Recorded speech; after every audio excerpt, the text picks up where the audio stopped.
What if you find yourself and you've got a Keurig machine or any of the K-Cup machines that take the little pods and it doesn't work and you need a cup of coffee?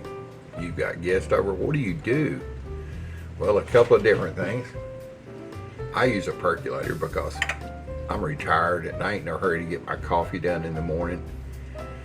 And it's a wonderful cup of coffee. So here's how I do it in the percolator. And I'll show you another hack after we get through doing the percolator. Here's how I do my coffee. And I do this with regular coffee every morning, but if I had to use a K-Cup and I didn't have a coffee maker to use it in, this is how I would do it. We had some K-Cups when our coffee maker went down, and I've had them in the freezer. I don't want to throw them away, so I decided I would find a way to use them. So here's how I do it. I get my basket up here. Different coffees come in different grinds. Some are super fine grind. So I don't like old maids. That's the grounds that you'll find in your coffee sometimes. So I put a coffee filter inside my basket, keeps it clean. And I take the K-Cups, whatever brand you like, whatever flavor you like, cut the top off. Hey boys and girls, it's just coffee. It's a fine grind, so it gives you a lot for your buy. And that's something to think about when you buy coffee.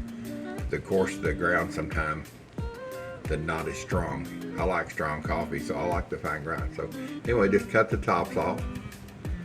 I know that in my coffee maker, sorry about the hand being in the way,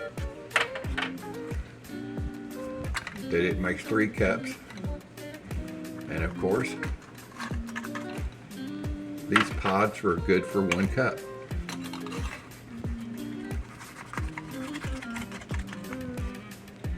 And I'm frugal, cheap, whatever you want to call it. I ain't throwing these things away. They cost too much. So just put it in the basket. You don't have to use a filter like I did. And the holes on this basket are pretty small, but it would let some of my coffee go through just a little bit every once in a while to find some grounds in it. So I do like this. I can get the lid on it. Press that baby down.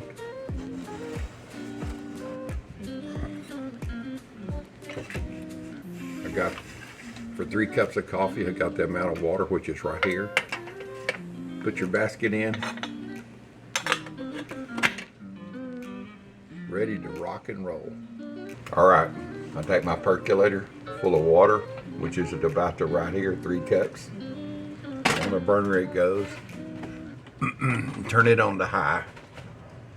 And it takes about 3 to 4 minutes, maybe 5 minutes sometimes, for it to start percolating. You can hear it starting to sizzle already.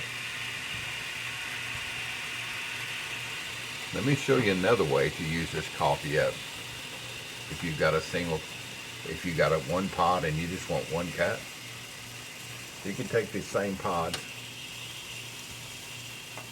This little device is used for loose tea. Yeah, just fill this up. It's got a strainer on both sides. Fill it up with your favorite coffee. Take your little K-Cups, pour them in here. Snap the lid on really tight.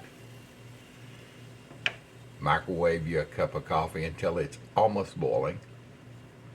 Or if it is boiling, wait, pull it out and just drop this down into your cup and let it sit there about 5 or 10 minutes. 5 minutes anyway, until you get the desired color. You'll be able to look at it and see if it's dark enough. A good way to use up your K-Cups, 1 cup at a time. All right, you can see her start to perk. It's been about 4 minutes. I will let this perk maybe about 2 more minutes. You can see it coming up to the top. If you leave it on here for a long time, it'll actually boil out. That's way too long. It doesn't take that much to perk this coffee. I just let it come to a heavy heavy boil. You can see it's starting to really go now. I remove my pot from the burner. I know what to set it at. I set it on my electric stove to 3.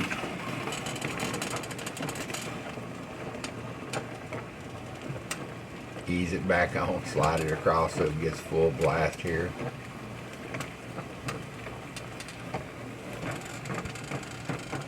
I'll bring you back when it's ready to pour. Alright, it's been about 8 minutes. When that coffee starts to really boil and I switched over to the different temperature and put it back on, I just set a timer for 8 minutes. Get my dishes done. I hand wash all my dishes, so I rinse them off at night and then I hand wash them in the morning.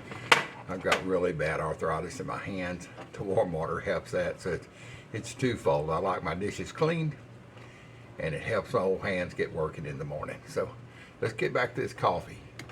You can see she's still perking away. It's slow perking, but it's perking. And I'll just turn this thing. I'm going to take this up here and get me a cup. I'll turn it on low just to keep her boiling along. All right, let's pour a cup of coffee and let you look at this mud. You're going to see it's beautiful dark as I miss my coffee cup almost.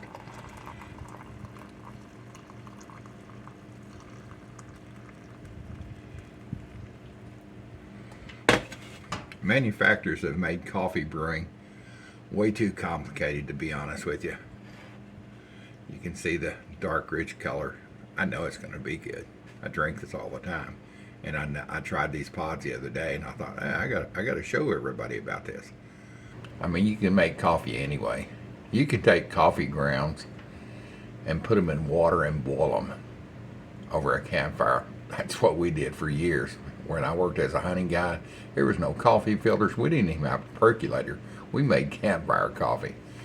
Big old huge pot that was set on the fire. I can't remember how many. It was like half a cup of coffee. It wasn't spoonfuls. It was a lot. We needed it hot and ready first thing in the morning for the hunters. And put that thing and get her started boiling. Let her boil for, I don't know, until it almost was boiling out of the lid.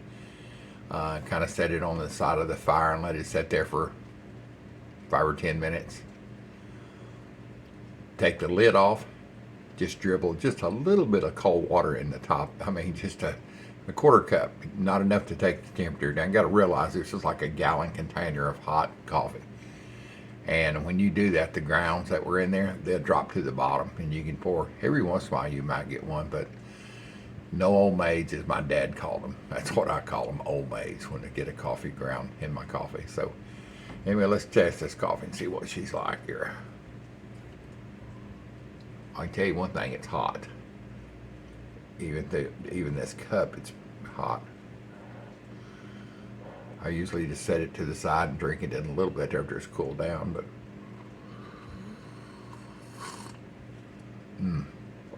goodness, that's good. That's some real good coffee. That's real coffee. I mean, I don't know what the mystery about the K-cups and K-pods and all that stuff. It's just coffee. So if you've got some left over and you don't want to waste them, and they cost a lot, just cut them open and put them in your brewer. If you've got we had a Keurig dual, it had cups on one side, it had a basket on the other. That thing got so picky.